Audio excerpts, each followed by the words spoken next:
ओम शांति। 5 अप्रैल 2024। बाबा के महावाक्य। मीठे बच्चे, बाप को प्यार से याद करो तो तुम निहाल हो जाएंगे। नजर से निहाल होना माना विश्व का मालिक बनना। प्रश्न। नजर से निहाल खिंदा स्वामी सतगुरु, इसका वास्तविक अर्थ क्या है? उत्तर। आत्मा को बाप द्वारा जब तीसरी आंख मिलती है और उस आंख से बाप को पहचान लेती है तो निहाल हो जाती, अर्थात सद्गति मिल जाती है। बाबा कहते, बच्चे देही अभिमानी बन, तुम मेरे से नजर लगाओ, अर्थात मुझे याद करो और संग तोड़ एक मेरे संग जोड़ो तो बेहाल अर्थात कंगाल से निहाल अर्थात साहूकार बन जाएंगे। ओम शांति। मीठे मीठे रूहानी बच्चे किसके पास आते हैं? रूहानी बाप के पास। समझते हो हम शिव बाबा के पास जाते हैं, यह भी जानते हैं शिव बाबा सब आत्माओं का बाप है। यह भी बच्चों को निश्चय चाहिए कि वह सुप्रीम टीचर भी है तो सुप्रीम गुरु भी है। सुप्रीम को परम कहा जाता है, उस एक को ही याद करना है। नजर से नजर मिलाते हैं। गायन है नजर से निहाल खिंदा स्वामी सतगुरु। उनका अर्थ चाहिए, नजर से निहाल किसको? जरूर सारी दुनिया के लिए कहेंगे, क्योंकि सर्व का सद्गति दाता है, सर्व को इस पतित दुनिया से ले जाने वाला है। अब नजर किसकी? क्या यह आंखें? नहीं, तीसरी आंख मिलती है ज्ञान की, जिससे आत्मा जानती है यह हम सभी आत्माओं का बाप है। बाप आत्माओं को राय देते हैं कि मुझे याद करो। बाप आत्माओं को समझाते हैं, आत्माएं ही पतित तमो प्रधान बनी है। अब यह तुम्हारा 84वां जन्म है। यह नाटक पूरा होता है, पूरा होना भी चाहिए जरूर। हर कल्प पुरानी दुनिया से नई बनती है, नई सो फिर पुरानी होती है। नाम भी अलग है। नई दुनिया का नाम है सतयुग। बाप ने समझाया है, पहले तुम सतयुग में थे, फिर पुनर्जन्म लेते 84 जन्म बिताए। अब तुम्हारी आत्मा तमो प्रधान बन गई है। बाप को याद करेंगे तो निहाल हो जाएंगे। बाप सम्मुख कहते हैं, मुझे याद करो। मैं कौन? परमपिता परमात्मा। बाप कहते हैं, बच्चे देही अभिमानी बनो, देह अभिमानी नहीं बनो, आत्म अभिमानी बन। तुम मेरे में नजर लगाओ तो तुम निहाल हो जाएंगे। बाप को याद करते रहो, इसमें कोई तकलीफ नहीं। आत्मा ही पढ़ती है, पाठ बजाती है, कितनी छोटी है। जब यहाँ आते हैं तो 84 जन्मों का पाठ बजाते हैं, फिर वही पाठ रिपीट करना है। 84 जन्मों का पाठ बजाते आत्मा पतित बन पड़ी है। अब आत्मा में कुछ भी दम नहीं रहा है। अब आत्मा निहाल नहीं, बेहाल अर्थात कंगाल है।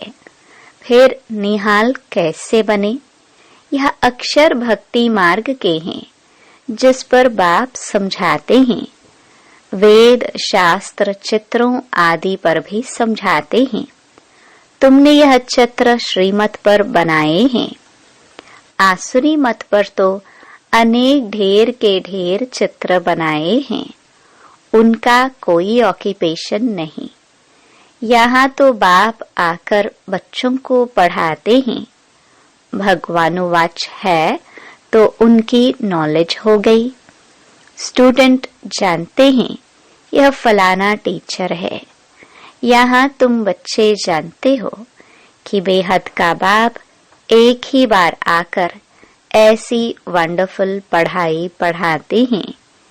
इस पढ़ाई और उस पढ़ाई में रात दिन का फर्क है।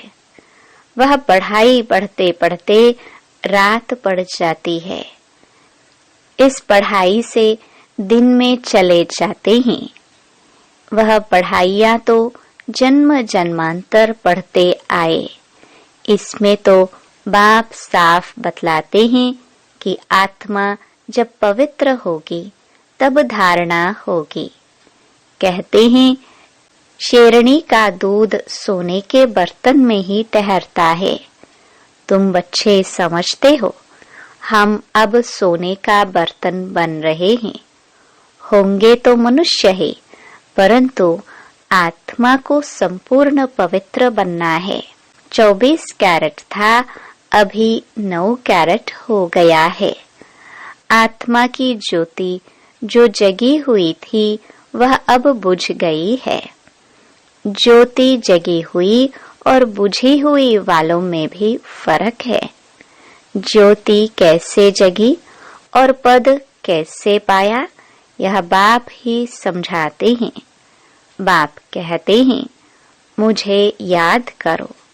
जो मुझे अच्छी तरह याद करेंगे मैं भी उनको अच्छी तरह याद करूंगा। यह भी बच्चे जानते हैं नजर से निहाल करने वाला एक बाप ही स्वामी है। इनकी आत्मा भी निहाल होती है। तुम सब परवाने हो, उसको क्षमा कहते हैं। कोई परवाने सिर्फ फेरी पहनने आते हैं, कोई अच्छी तरह पहचान लेते हैं तो जीते जी मर जाते हैं। कोई फेरी पहन चले जाते हैं, फिर कभी कभी आते हैं, फिर चले जाते हैं। इस संगम का ही सारा ज्ञान है। इस समय जो कुछ चलता है उनके ही शास्त्र बनते हैं। बाप एक ही बार आकर वर्षा देकर चले जाते हैं। बेहद का बाप जरूर बेहद का वर्षा देंगे। गायन भी है 21 पीढ़ी। सतयुग में वर्षा कौन देते हैं? भगवान रचयिता ही आधा कल्प के लिए वर्षा देते हैं रचना को। याद भी सब उनको करते हैं। वह बाप भी है तो टीचर भी है, स्वामी सतगुरु भी है। भल तुम और किसको भी स्वामी सतगुरु कहते होंगे, परंतु सत एक ही बाप है। ट्रुथ हमेशा ही बाप को कहा जाता है। वह ट्रुथ क्या आकर करते हैं? वही पुरानी दुनिया को सचखंड बना देते हैं। सचखंड के लिए हम पुरुषार्थ कर रहे हैं। जब सचखंड था तो और सब खंड नहीं थे। यह सब पीछे आते हैं। सचखंड का किसको भी पता ही नहीं। बाकी जो सब खंड है उनका तो सबको मालूम है। अपने अपने धर्म स्थापक को जानते हैं। बाकी सूर्यवंशी, चंद्रवंशी और इस संगमयुगी ब्राह्मण कुल को कोई जानते नहीं है। प्रजापिता ब्रह्मा को मानते हैं। कहते हैं हम ब्राह्मण ब्रह्मा की औलाद है, परंतु वह है कुख वंशावली। तुम हो मुख वंशावली। वह है अपवित्र, तुम मुख वंशावली हो पवित्र। तुम मुख वंशावली बन फिर चीची दुनिया रावण राज्य में चले जाते हो। वहाँ रावण राज्य होता नहीं। अब तुम चलते हो नई दुनिया में। उनको कहते हैं वॉइसलेस वर्ल्ड। वर्ल्ड ही नई और पुरानी होती है। कैसे होती है यह भी तुम जान गए हो। दूसरा तो कोई की बुद्धि में नहीं है। लाखों वर्ष की बात को कोई जान भी न सके। यह तो थोड़े समय की बात है। यह बाप बैठ बच्चों को समझाते हैं। बाप कहते हैं मैं आता ही तब हूँ जब खास भारत में धर्म ग्लानि होती है। दूसरी जगह तो किसको पता ही नहीं कि निराकार परमात्मा क्या चीज है। बड़ा बड़ा लिंग बनाकर रख दिया है। बच्चों को समझाया है आत्मा का साइज कभी छोटा बड़ा नहीं होता है। जैसे आत्मा अविनाशी है वैसे बाप भी अविनाशी है। वह है सुप्रीम आत्मा। सुप्रीम माना वह सदैव पवित्र और निर्विकारी है। तुम आत्माएं तो निर्विकारी थी। दुनिया भी निर्विकारी थी। उनको कहाँ ही जाता है संपूर्ण निर्विकारी। नई दुनिया फिर जरूर पुरानी होती है। कला कम होती जाती है। 2 कला कम चंद्रवंशी राज्य था। फिर दुनिया पुरानी बनती जाती है। पीछे और खंड आते जाते हैं। उनको कहा जाता है बाय प्लॉट, परंतु मिक्सअप हो जाते हैं। ड्रामा प्लान अनुसार जो कुछ होता है वह फिर रिपीट होगा। जैसे बौद्धियों का कोई बड़ा आया, कितनों को बौद्ध धर्म में ले गया, धर्म को बदला दिया। हिंदुओं ने अपना धर्म आपे ही बदला है, क्योंकि कर्म भ्रष्ट होने से धर्म भ्रष्ट भी हो पड़े हैं। वाम मार्ग में चले गए हैं। जगन्नाथ के मंदिर में भी भल गए होंगे, परंतु कोई का कुछ ख्याल नहीं चलता। खुद विकारी हैं तो उन्हों को भी विकारी दिखा दिया है।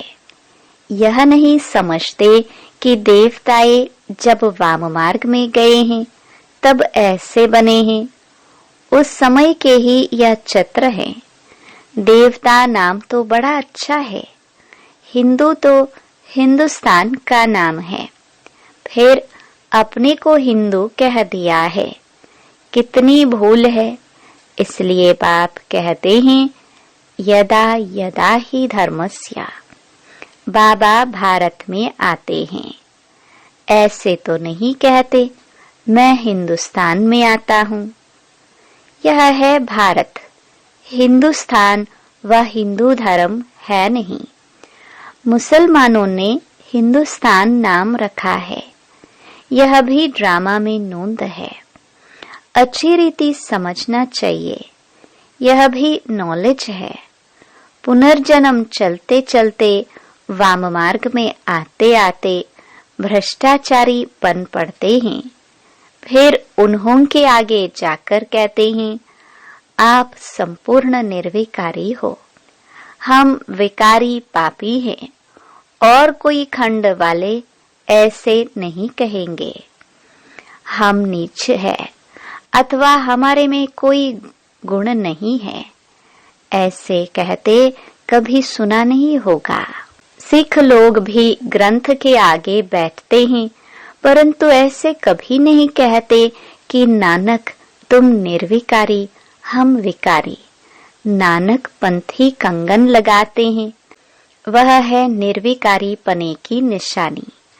परंतु विकार बिगर रह नहीं सकते हैं। झूठी निशानियां रख दी हैं। जैसे हिंदू लोग जनेऊ पहनते हैं, पवित्रता की निशानी है। आजकल तो धर्म को भी नहीं मानते। इस समय भक्ति मार्ग चल रहा है। इनको कहा जाता है भक्ति कल्ट। ज्ञान कल्ट सतयुग में है। सतयुग में देवताएं हैं संपूर्ण निर्विकारी।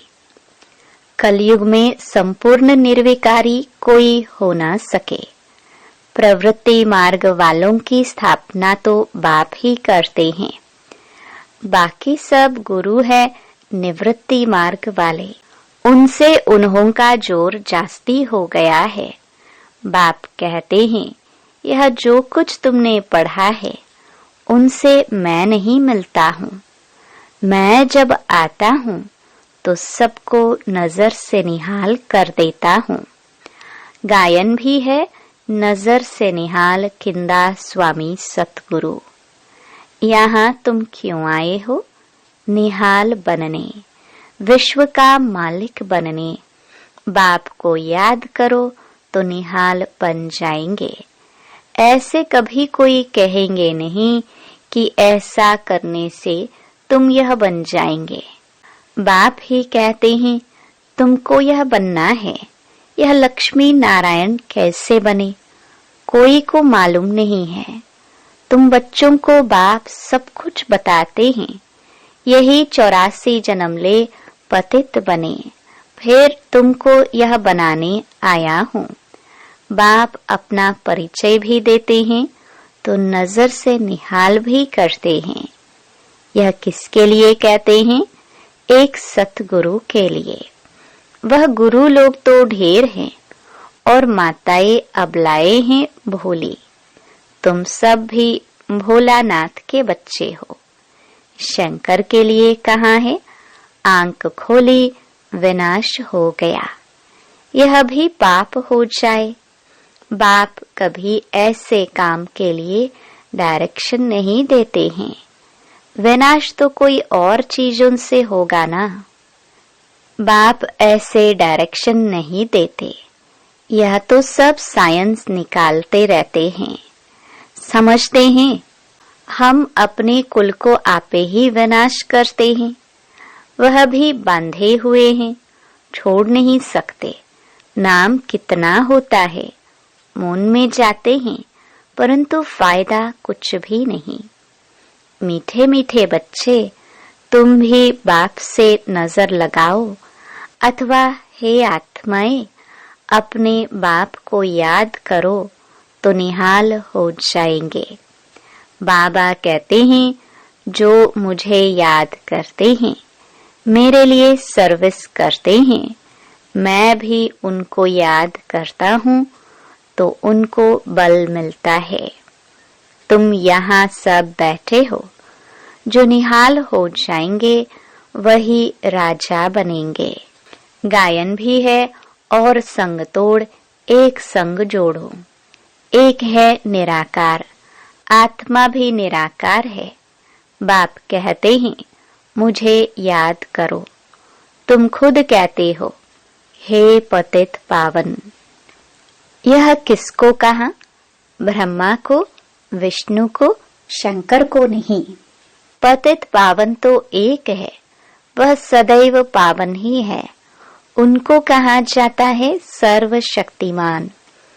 बाप ही सृष्टि के आदि मध्य अंत की नॉलेज सुनाते हैं और सब शास्त्रों को जानते हैं।